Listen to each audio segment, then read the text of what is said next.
So the boys and I just finished framing up this 21 by 24 foot garage addition. We're gonna jump right into this one, but real quick, I wanna introduce you to my crew. Oh yeah, I don't have one.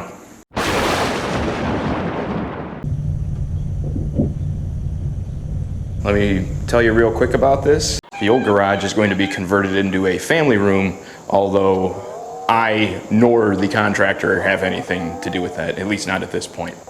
The garage has a 16 by 7 standard 2-car overhead door that will be installed. It has 2-foot overhangs on the eaves because there's a 6-foot overhang on the house, which is pretty big. 4-pitch on the roof because we had to stay below the ridge line of the house, and that brought it in right about where it needed to be because the roof pitch on the house was about 4 1/4.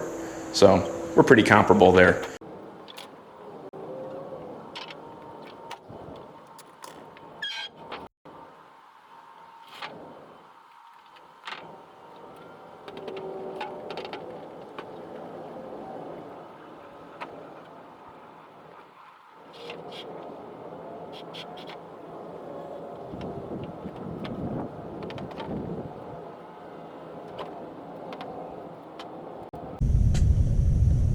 Alrighty, let's get these nailed up.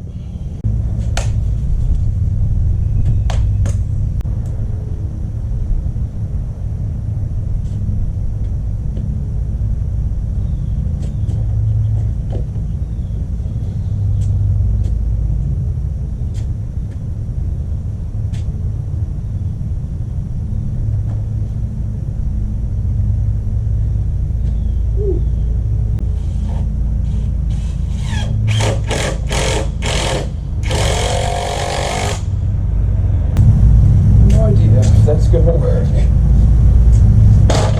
Let's find out. That's pretty solid, I think.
Stupid underpowered. Ah!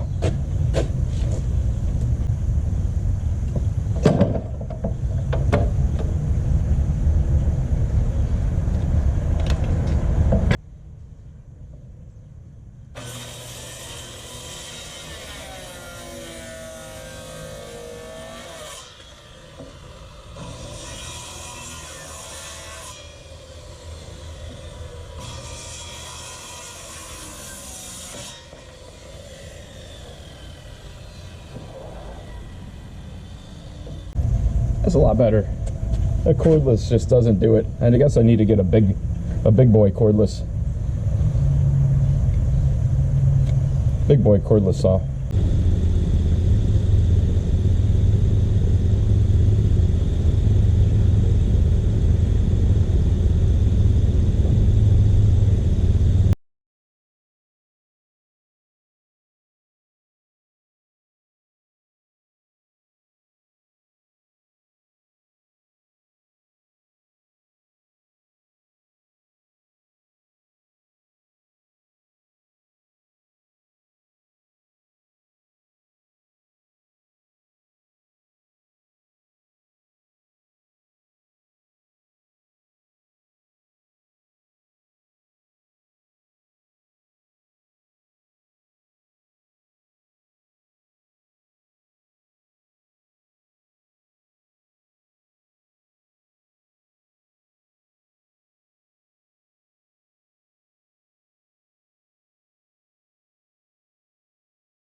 Gable studs. Let's cut these up.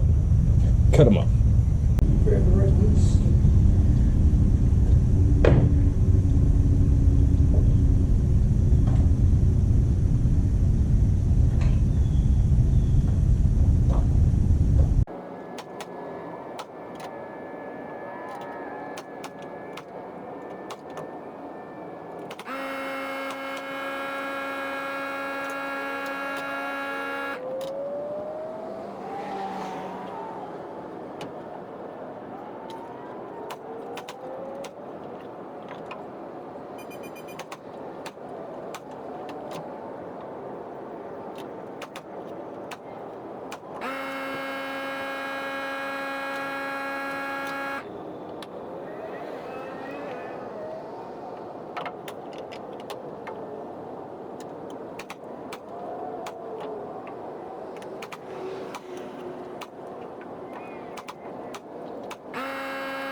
So I had a little bit of a dip in the ridge here, and I think it's kind of because my walls aren't completely parallel.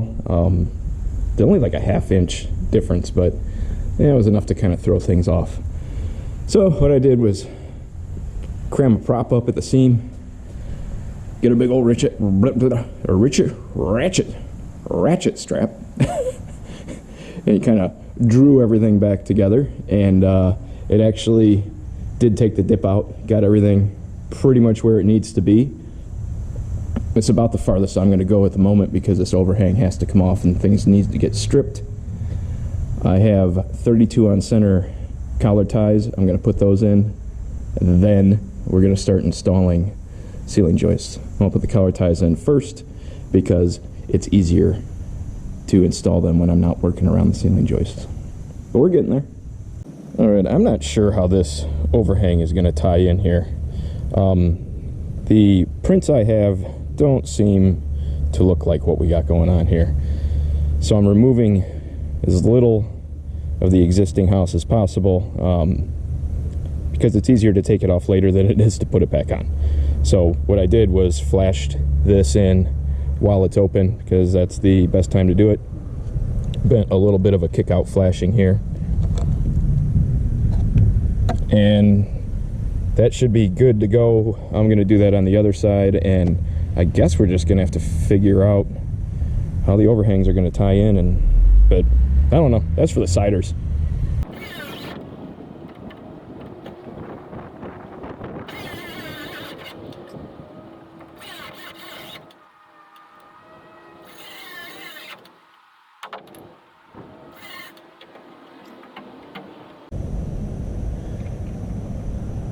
A new line of work.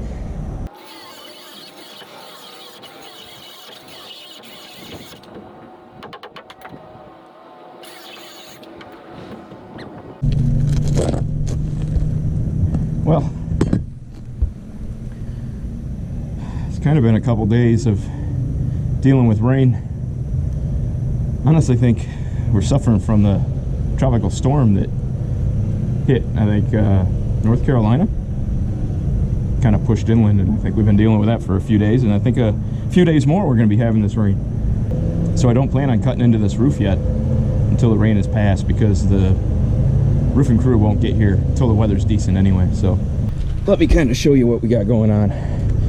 I cut those ceiling joists off. I have these two I have to cut off still.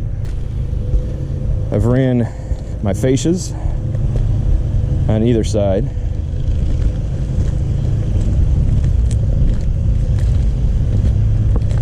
This one is a wonky transition, but I think that will work out the best. The contractor was looking at the overhang and said it looked good.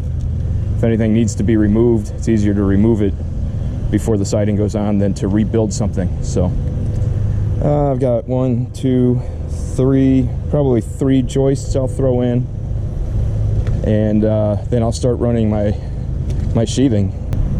I'll just stair step out there and work my way in as far as I can. Eventually, I'm gonna have to figure out where this ridge goes and figure out where these shingles need to be cut. Yeah, while I've been at it, dodging raindrops over the last couple days, I've been slowly demoing everything here. It's a weird situation because I have to figure out exactly where my rafters are going to come in, and cut the existing roof kind of at an angle, I think, to keep everything in plane, because this 6-foot overhang and the walls don't exactly line up. My new to their existing don't line up. You can see kind of right here. So that's still a little bit of figuring to do. So at some point I'm gonna have to turn my brain on, I guess, and actually use it. So when I get that all figured out, I'll show you guys and then tell you my process however I figure it out. I don't know. I'm just avoiding that right now.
Alright, back at it this morning after more rain yesterday. It's actually raining this morning, but it's supposed to clear up, so I'm getting into this roof. So what we need to do is figure out where the common rafters will plane through onto this roof, so we can figure out where to make our cuts. Then we can figure out where to lay our valley boards, and then we can get our rafter measurements. So I'm going to string a line from the front end of the ridge all the way along till it hits the roof and mark that. Then I'll plane through the rafters on either side and mark that. And then I will probably measure up about 2 inches perpendicular to that.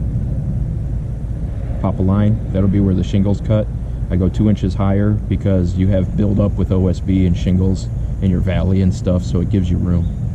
So do that and then I'll show you.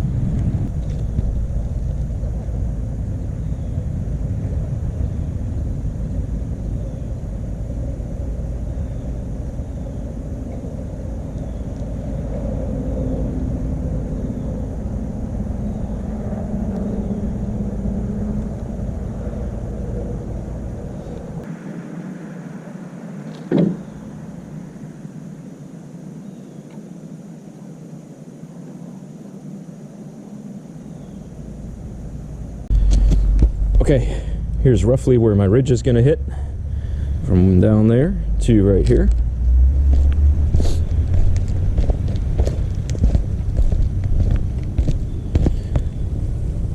This is the farthest point down where the rafter planes through. So what I'm going to do is come up about 2 inches this way and pop a line that will be about 2 inches this way. We'll do that on both sides.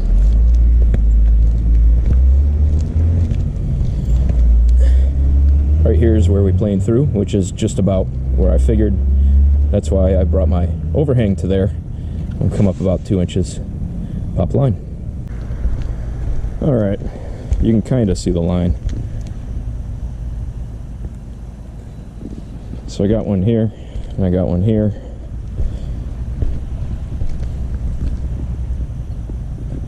I'm gonna get my demo saw, set the depth of the blade to just about the depth of the shingles, make that cut, and this cut, and remove everything inside that field.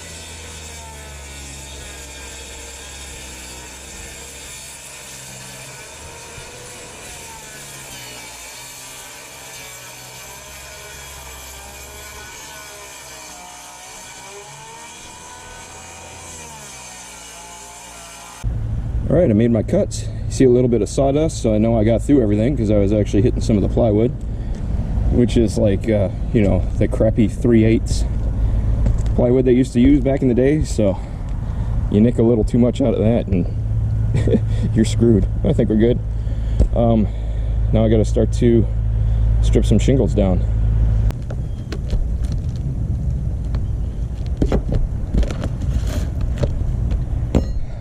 Well, I forgot my roofing shovel,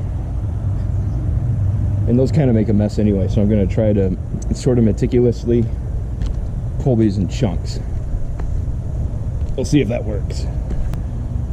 See how long it takes me also.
All right, gang. I'll catch up with you when we get this wrapped up. Okay. Now it's been about 2.5 hours. And had to get the shingles down. When I got down to here, the shingles are all stuck to the water and ice guard. And then I had to get a ceiling joist in and a rafter. So I had to cut X amount more overhang off to try to get everything to land properly here. Still staring at it, don't know if I did it right, but everything seems to be in. But right now, I'm going to get that swept down and I'm going to extend my ridge. So I'm going to have to run the chalk line again to see where the ridge planes through. That'll give me a point to measure. That'll be a long point of, this is like a 4.5 pitch. So it'd be the back cut, horizontal cut, I don't, what you call that cut, from there to square. And that'll give me my ridge, and then we'll start figuring out the valley board. Terribly frustrating, and I would have brought you along for the ride, but try to keep this channel family friendly. So we weren't getting any video of that debacle.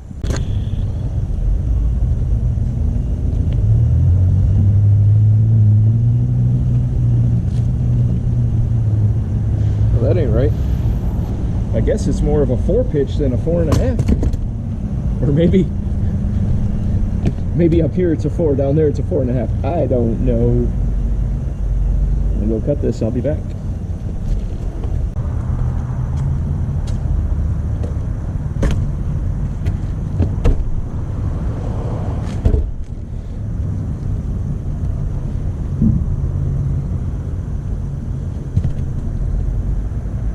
Perfect.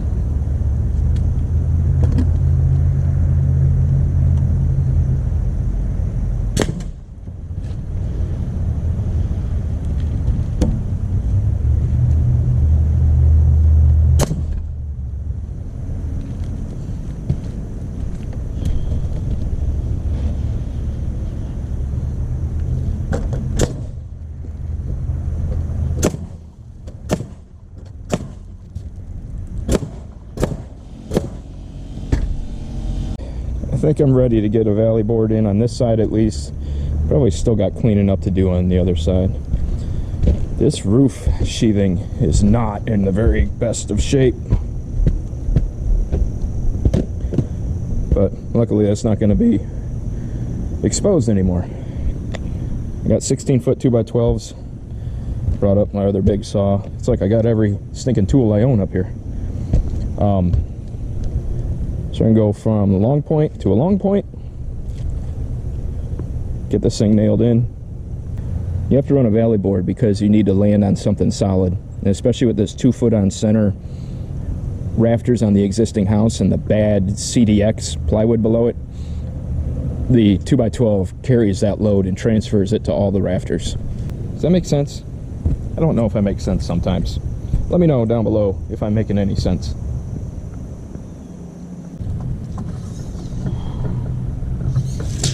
14 feet.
we're all installed. This is right in plane with the ridge. Down here, this planes through where the rafter is. So now we'll pull measurements and get all of our long points on these rafters. Now the point of the rafter will stop here, but the OSB is going to plane all the way down. You'll see. Already laid out up top. So we pull off a rafter, always pull off the same rafter, but preferably a straight one. We'll do the one with the joist right there, and we'll get our layout.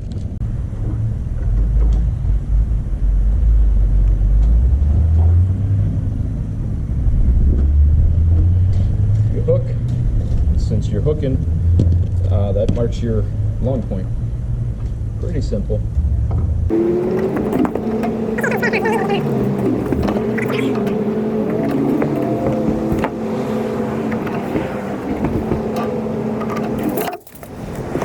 All right, now we just pull measurements from that long point to our ridge. And that's nice, very helpful to have a tape measure with a decent standout on it.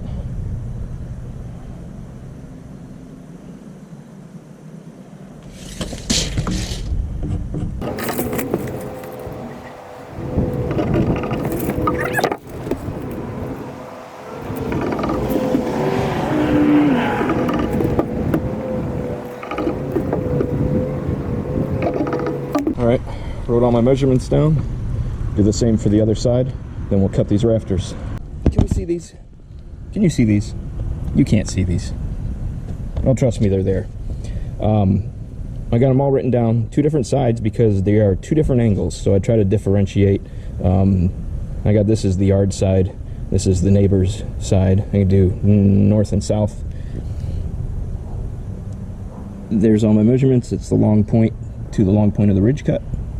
There's the other side. They're not too far off. 26 1/4, 25 1/2. That's not too bad. A lot of times they can be off because A, the existing roof is off, or B, we're not exactly square to the existing structure. This one ain't too bad, so let's go cut these. Alright, well, I got in a rush to cut, and it was starting to rain, so I didn't have the camera on, because I'm a dummy. But here we go. We have a 4-pitch as our ridge cut. We have a 4-pitch as the back cut, because that follows the new structure. The only thing you have to account for the existing roof is the angle on this back cut. So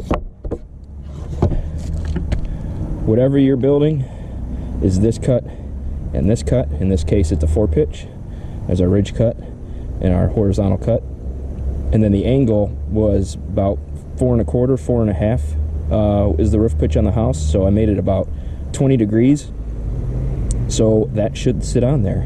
When I cut them, what I like to do is whichever way your saw goes, I used my Makita so it cuts this way for the long point of the bevel. I cut a bunch it was for this side, whatever, and then what that does is that leaves you the opposing angle, so you only have to cut one where you're really fighting such a long bevel, and then after that all you do is pull your long point from here and go. I do have a couple videos I think where I explain that a little better, so you can go check those out. I'll put a card up, and let's install these things.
Got a full structure.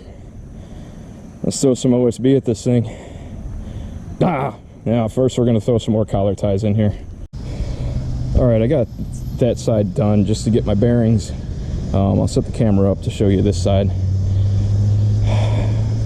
What I did over there was run some nails at the end and the seams, and then string a line all the way down and pop the line at each 48-inch mark. Sorry, I'm a little out of breath. That way I can get my top measurement, bottom measurement on each one of these. You'll see. It goes together pretty easily. But I pop those lines, get this measurement, go down and cut it, and then show you how it goes. Show you what's up. I'll show you what's up.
Picture of that one because I'm going to forget it.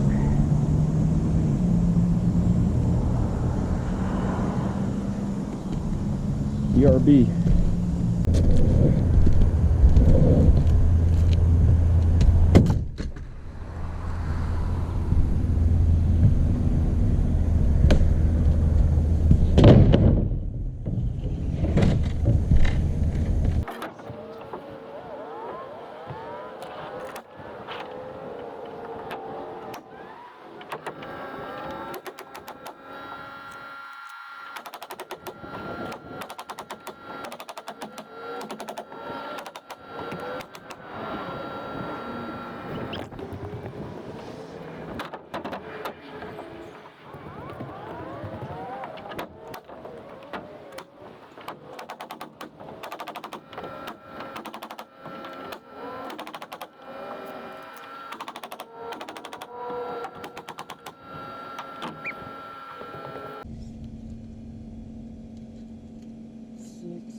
Okay, I think you get the idea. I'm gonna wrap this up and get back to you once this is done because it's getting late.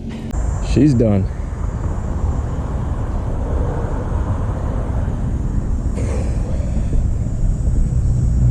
Pretty happy with it. It's a little tight with the shingles. I wish they would have been a little farther back, but I wasn't gonna make that cut.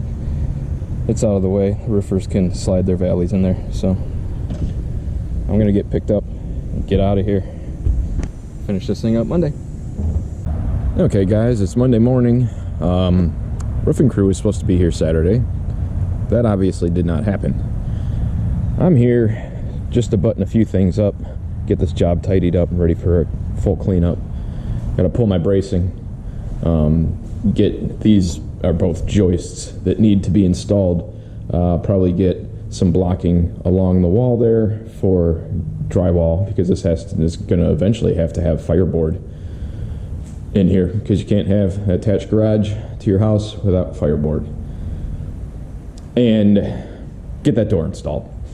Kind of exhausted. It was a long weekend, so I got a case of the Mondays, but I'm gonna wake up. We're gonna knock this thing out. Let's do this.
Probably should have changed blades.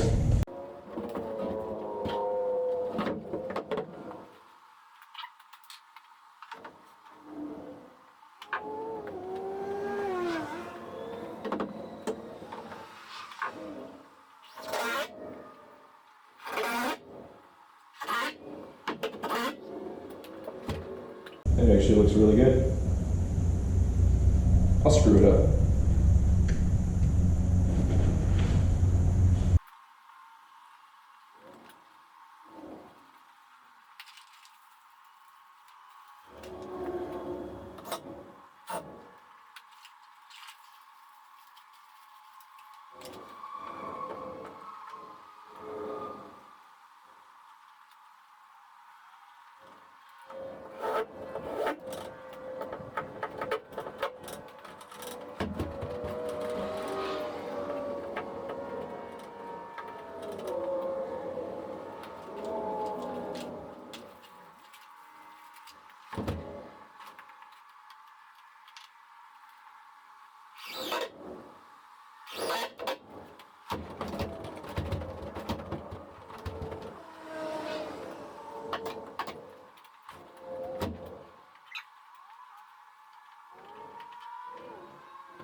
That's actually one of the simpler doors I've installed lately.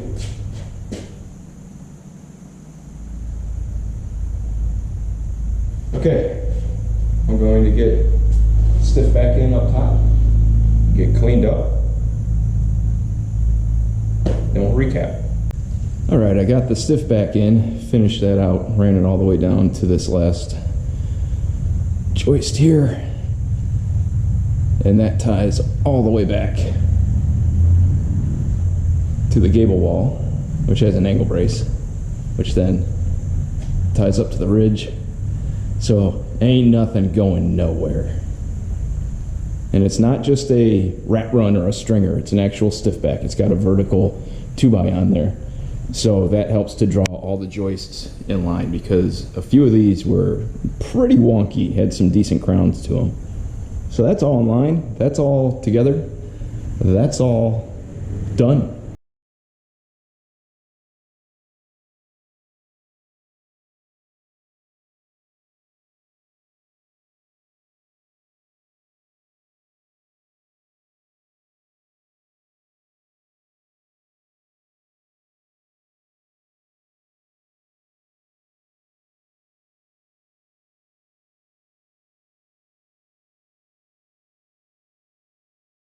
So my part on this job is all done. I want to thank you guys for coming along on this build.